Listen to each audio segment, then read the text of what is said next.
Times. आज अंतर्राष्ट्रीय महिला दिवस है और हमारे साथ मौजूद हैं लखनऊ विश्वविद्यालय से अपराजिता सिंह, जो कि वहाँ पे लॉ फाइनल ईयर की छात्रा हैं, और हम उनसे कुछ साझा करना चाहेंगे कि महिला को लेकर क्या उनका विचार है, उस बारे में बात करेंगे। तो आइए सीधे बात करते हैं। सबसे पहले तो नमस्कार अपराजिता जी। और आप आज महिला दिवस है, आज उस उपलक्ष्य में जो प्रदेश भर में मनाया जा रहा है, जो लोग मनाते हैं एक दिन के तौर पे ही देखा जा रहा है कि मनाया जाता है, इसको लेकर आप क्या कहेंगे, क्या कहना चाहेंगे? सबसे पहले नमस्कार राजकिशोर जी, और आप सभी को अंतर्राष्ट्रीय महिला दिवस की बहुत सारी शुभकामनाएं मेरी तरफ से। आज का ये वार्तालाप मैं शुरू करना चाहूंगी एक छोटी सी कविता से, जो कि मेरी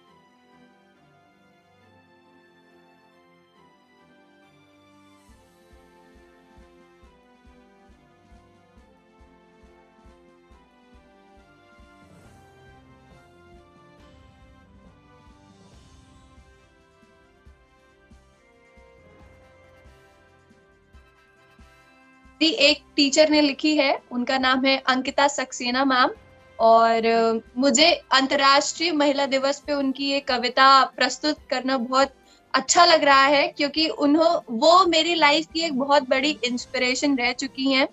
और अब उनकी एक किताब आ रही है, तो मैं चाहती हूँ कि इस वार्तालाप की शुरुआत में उनकी एक छोटी सी कविता से करूँ। ये कविता उन सभी महिलाओं के लिए है जो अपनी घर गृहस्थी में इतना व्यस्त हो चुकी हैं कि उन्हें अपने आप के लिए समय नहीं मिल रहा है। तो कविता कुछ इस प्रकार है। वक्त निकाल के कर लिया करो अपने आईने से एक छोटी सी बातचीत। वक्त निकाल के कर लिया करो अपने आईने से एक छोटी सी बातचीत। क्या छुपा रहे हो, क्या दिखा रहे हो, सब अंतर मन में ही हो जाएगा प्रतीत। दिल चाहता क्या है तुम्हारा, दिमाग करवाता क्या है तुम्हारा, सब पहेलियों का जवाब यह दे देगी। यह छोटी सी बातचीत तुमको तुमसे मिला देगी। खुद को पहचानना भी बहुत जरूरी है। बहुत भाग लिया तुमने, अब तुम्हारा खुद से मिलना बहुत जरूरी है। क्या छुपा रहे हो, क्या दिखा रहे हो। तो इसी के साथ अब मैं अपने थोड़े से विचार प्रस्तुत करना चाहूंगी अंतर्राष्ट्रीय दिवस के उपलक्ष्य में। सबसे पहले तो देखिए, ये जो अंतर्राष्ट्रीय दिवस है, ये शुरू हुआ था बहुत पहले। जब हमारे यहाँ पे कुछ महिलाओं ने एक गठन बनाया था, और उनके श्रम के उपलक्ष्य में उन्हें उतना पैसा नहीं दिया जा रहा था, जिसको हम बोलते हैं वेज। तो उन्होंने अपने अधिकारों के लिए आवाज उठाई थी, और वहां से अंतर्राष्ट्रीय महिला दिवस की शुरुआत की गई थी। तो आज के समय में मुझे ये लगता है कि अंतर्राष्ट्रीय महिला दिवस किसी एक दिन नहीं होता। महिला का हर दिन सशक्तिकरण होता है। सशक्तिकरण एक दिन में नहीं हो सकता। तो ये एक प्रोसेस है जो डेली होता है, और जिसे डेली होना चाहिए, और ये चलते रहना चाहिए। तो राजकिशोर जी, आज मैं सबसे पहले आपसे ये प्रश्न पूछना चाहूंगी कि अंतर्राष्ट्रीय दिवस के उपलक्ष्य में क्या आज आपने किन किन महिलाओं को सपोर्ट किया, और किन किन महिलाओं से आपकी बातचीत हुई है? जी बिल्कुल। देखिए, एक्चुअली क्या है ना, हमारा तो काम ही है लोगों से बात करना। हमारे लिए सब एक इक्वल है। हमारे लिए ये महिला दिवस एक दिन का त्योहार नहीं है। ये मैं कोई बनावट या वैसी वाली बातें नहीं कर रहा हूँ। मैं, जिस माँ ने मुझे जन्म दिया है, उसने मुझ पर एक उपकार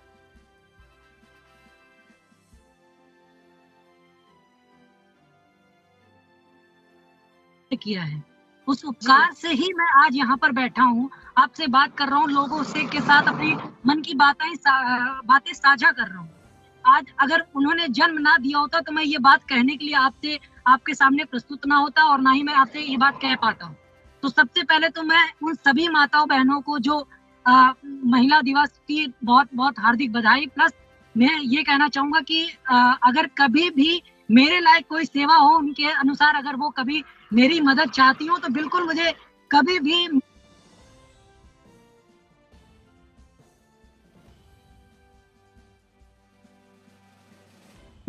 हमारे ईमेल आईडी है, सब कुछ है, उस पर आप संपर्क कर सकते हैं।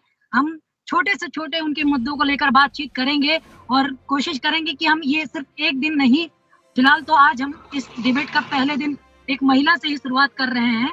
बाकी आगे के जितने भी प्रोग्राम्स होंगे उन सभी में महिलाओं को भी उतनी ही बराबरी दी जाएगी जितना पुरुषों को दी जाएगी। मेरे हिसाब से महिला और पुरुष में कोई अंतर नहीं रह गया है, सब बराबर हैं, एक समान है। ना उनके बिना हम अधूरे हैं, हमारे बिना वो अधूरे हैं। कोई एक दूसरे के बिना कोई भी कामयाब नहीं है। बिल्कुल, आपकी बात बिल्कुल सही है। तो मेरा मानना ये है राजकिशोर जी कि अंतर्राष्ट्रीय दिवस मेरे हिसाब से एक दिन नहीं होना चाहिए।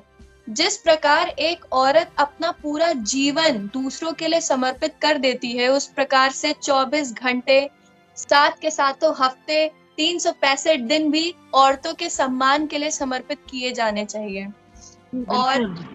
और मुझे ये लगता है कि भारत में जिस तेजी से महिला सशक्तिकरण हो रहा है, उस हिसाब से हमें एक दिन जो मार्केबल डे है इसको बार बार मनाने की जरूरत नहीं पड़नी चाहिए, क्योंकि मुझे ये बताने में बहुत हर्ष हो रहा है कि जिस कॉलेज में मैं पढ़ रही हूँ वहां पर भी, और जो हमारे शिक्षक हैं, जो हमारी शिक्षिकाएं हैं,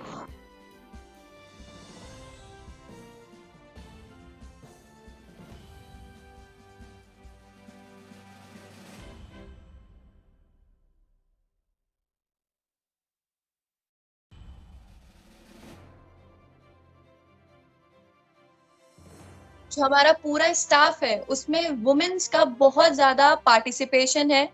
मेरे क्लास में खुद आधे से ज्यादा पॉपुलेशन लड़कियों की है। तो मेरा मानना है कि धीरे धीरे कहीं ना कहीं नारी सशक्तिकरण हो रहा है। और इस बार का जो इंटरनेशनल वुमेन्स डे है उसका मोटो भी यही था, ब्रेकिंग द बायस्ड।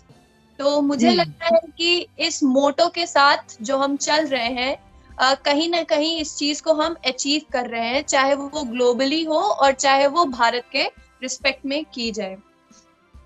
जी, देखने को ये भी मिल रहा है कि आज के समय में जो महिलाओं की संख्या है वो पुरुषों के लगभग, जो पहले कम चल रही थी, लगभग कुछ रेशियो था जो उनका डाउन था, अब उनसे अधिक हो रहे हैं। और दूसरी बात कि महिलाओं ने उन फील्डों में अपना अचीवमेंट किया जहां पर पुरुष अभी तक नहीं पहुंच पाए हैं। जैसे कि आप देख सकते हैं कल्पना चावला जी फर्स्ट टाइम में ही वो मार्स पे घूम के आए, वहां से होके आई, उन्होंने रॉकेट का जो भी किया, सारी चीजों को उन्होंने पूरी तरीके से, सबसे पहले महिला थी। और वहां तक अभी पुरुष का उतना उसमें नहीं प्रतिभाग रहा। वहीं दूसरी तरफ मार्स पे जो हमारे सबसे ज्यादा महिलाओं ने प्रतिभाग किया और पॉलिटिक्स में भी किया, IAS PCS भी बन रहे हैं। तो जो देखा जा रहा है कि महिलाओं की रिस्पेक्ट को लेके महिलाओं का प्रतिभाग जो है वो आने वाले समय में और तेजी से बढ़ रहा है। इस पे आपका क्या विचार है? जी, मैं आपसे बिल्कुल सहमत हूँ। देखिए, दरअसल बात यह है कि हर चीज एजुकेशन और लिटरेसी से शुरू होती है। तो जैसे जैसे हम अपनी पीढ़ी को एजुकेट कर रहे हैं, जैसे जैसे लिटरेसी बढ़ रही है, अब तो रूरल एरियाज में भी लड़कियों की पढ़ाई के लिए बहुत अच्छे अच्छे इनिशिएटिव ले रही है सरकार।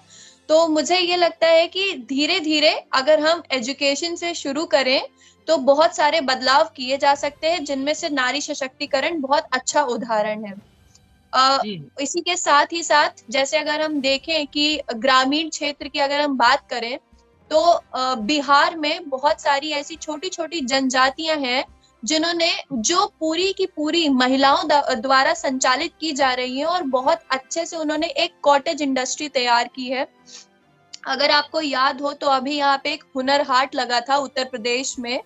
तो उसमें हुनर हाट में हमें देखने को ये मिला कि जो शिल्पकार थे और जो बुनाईकार थे, वो वहां से उन्होंने महिलाओं का बहुत ज्यादा उसमें रोल देखा गया। उन्होंने बहुत सारी चीजें महिलाओं द्वारा बनाया गया था, सामान जो यहाँ पे पेश किया गया था।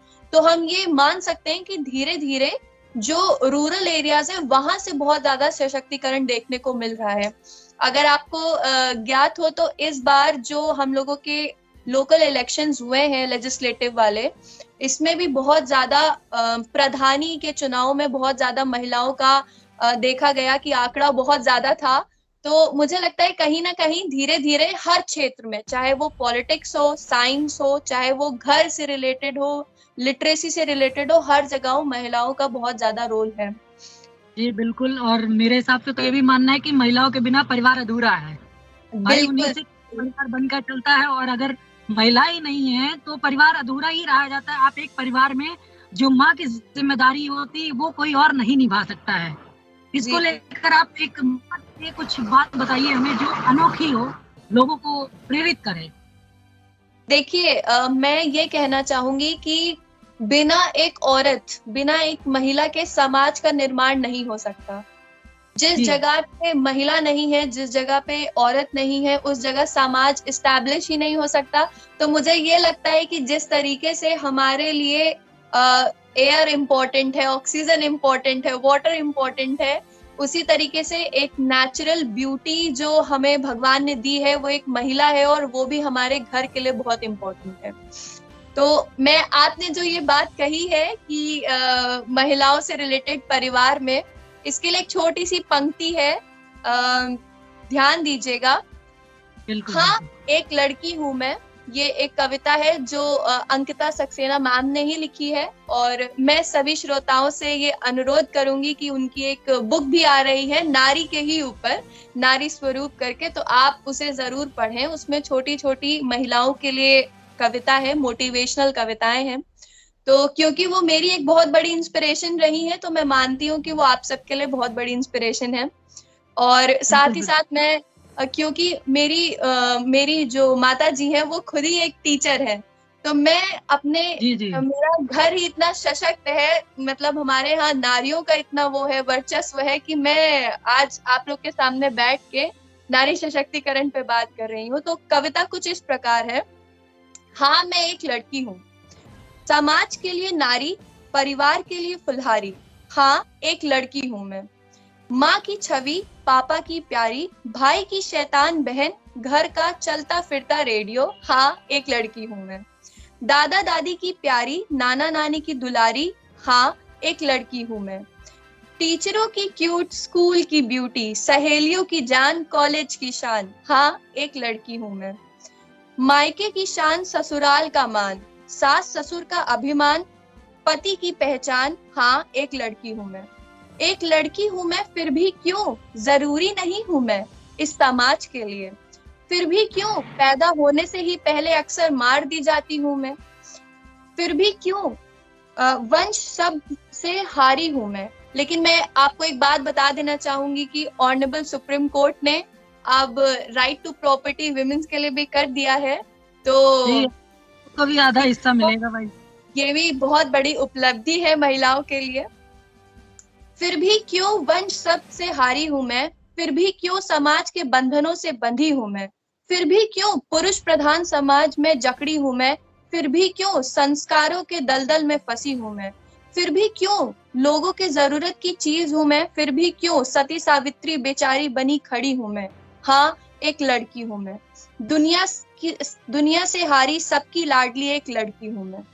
तो ये कविता बहुत ही बड़ा इंस्पिरेशन है सभी लड़कियों के लिए, और साथ ही साथ इस कविता के माध्यम से हमने कुछ प्रश्न उठाने के भी देखे होंगे आपने। इसमें कुछ प्रश्न भी हैं जिसका जवाब हम अभी भी ढूंढ रहे हैं, लेकिन मुझे ये लगता है कि इसमें जो प्रश्न है, कहीं ना कहीं जो सरकार रही है, जो सरकार है अभी, इसने बहुत सारी रूढ़िवादी चीजें हटा दी हैं, जैसे कि महिलाओं को प्रॉपर्टी में हिस्सेदारी है। अगर हम किसी और धर्म जैसे मुस्लिम समाज की बात करें तो उसमें ट्रिपल तलाक लड़कियों के लिए जो एक नासूर बन गया था, उसे हटा दिया गया है, ट्रिपल तलाक इसे अबॉलिश। सरकार ने इनको पूरे भी किए हैं, और हम बिल्कुल चाहेंगे कि सरकार जो महिला को लेकर प्रोटेक्शन और सिक्योरिटी को लेकर जो भी है, उनकी सबसे ज्यादा, देखिए पुरुष को लेकर क्या है, पुरुष को जिम्मेदारियों से निर्वहन करना है, पर महिलाओं की सबसे बड़ी सुरक्षा होती है। अगर सरकार सुरक्षा को लेकर बात करती है तो हम इस बात से तो संतुष्ट हैं कि सरकार सुरक्षा को लेकर कहीं न कहीं प्रेरित है, और वो इस चीज में काफी आगे बढ़कर आए भी है।